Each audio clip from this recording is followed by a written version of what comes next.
Instruction. We talked about this a little bit, so I'm going to let some of you guys see what you remember on what we talked about. How is arts integration differentiating instruction?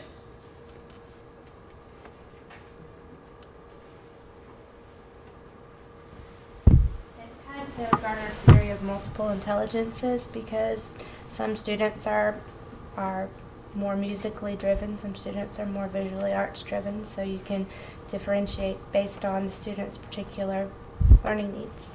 Okay, very good. One article that I read in one of the books, it said for us to really process the thought and learn it, that we have to have some physical movement to be with it.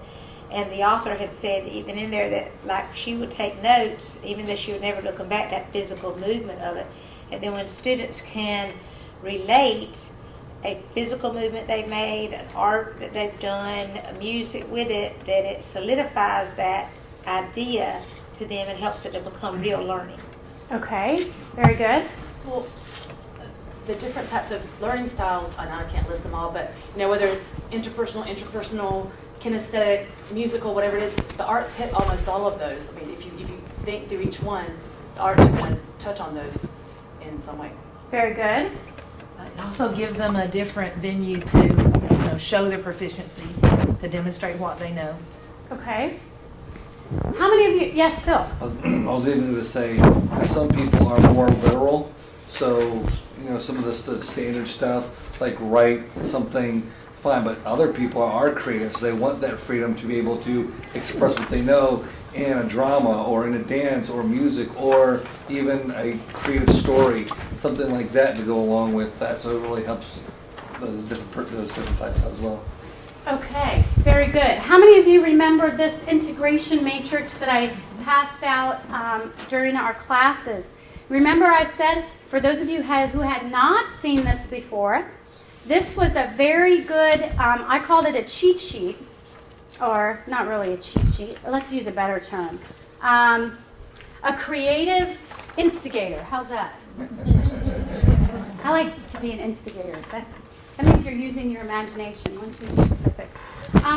And on here, I just brought another copy for you so that we could look at this and make that visual connection of how is arts integration connected. This is not arts integration. This is a typical way to differentiate instruction, right? Based on Gardner's multiple intelligence and what else? Students' cognitive level, right?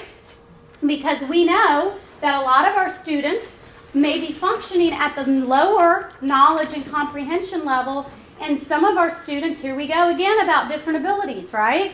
Some of our students in the same class are going to need to be pushed way up here on the synthesis, right? How can we do that? How can we create work to meet all these different levels? And why do we need to do it? Why do we need to keep these students together? Tell me, why do we need to keep these students together? What's one of the most important reasons? They scaffold each other's learning. They scaffold each other's learning, absolutely. And what happens if we take all the low-performing students and block them together again? What is research finding that does? Their self-efficacy plummets. And once that happens, there is nothing we can do as a teacher. I mean, we can pray for them, we can love them, we can do lots of things, but I can tell you from my own personal teaching experience, it is hard when you have all of them grouped together like that to change that self-efficacy. So we have to find a way to do it. If we look on here, and I think, I forgot who mentioned this, but if we just glance down vertically on Gardner's multiple intelligence styles, we see that we have verbal linguistic. What art form might hit verbal linguistic?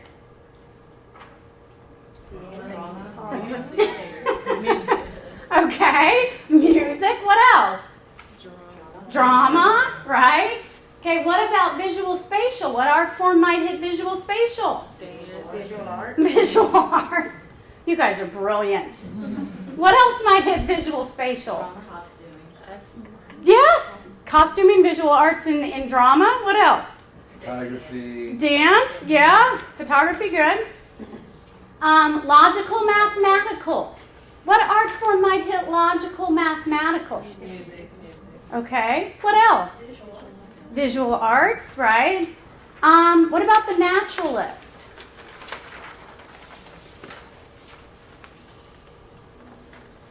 What art form might hit naturalist? I would think pottery or sculpture. Good, good. So we could even tag some visual art in there, couldn't we? Do we see visual art forms? Remember visual art, and we talked about that, what that entails. What is art, right? Do we see man-made art with man-made materials sometimes? Yeah. Musical, well, that's a no-brainer, right? Bodily kinesthetic, what's that? Which I can't wait for your dance class this summer, and I'm going to make sure we video some of it and get it to your administrators and your students. Intrapersonal. What's intrapersonal? What could tie into intrapersonal? Intrapersonal is doing what? I'm sorry. Mhm. Journaling. But isn't any of it is an expression of yourself, and that was another thing in my research that I saw, that says we have to be very careful in how we discuss the arts with the kids, because they take it so personally that it is actually an extension of themselves. So couldn't any of it be? Very good, because in the arts, what do?